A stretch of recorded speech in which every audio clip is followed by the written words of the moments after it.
Hello，又係我 Maggie 姨姨啊！今日咧我就會老鴨燉蟲草。好啦，材料就係呢個，有個老鴨嘅雞髀啦，有10至15條嘅蟲草，跟住啲豬腱啦，3個無花果同埋1個果皮，再生薑。好啦，咁啊水滾咗啦。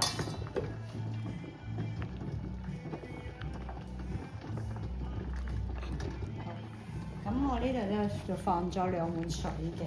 咁首先咧，我就會將個老鴨放落去。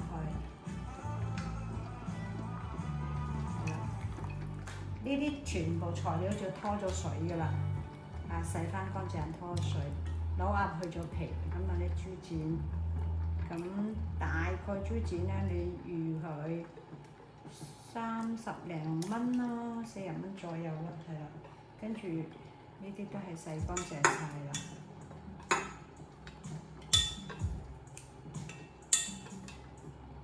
用3件頭，蟲草再放落去，大概燉3個鐘啦。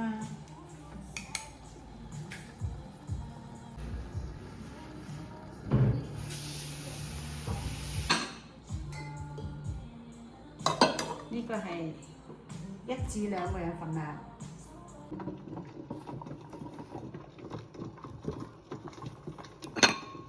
哇，正！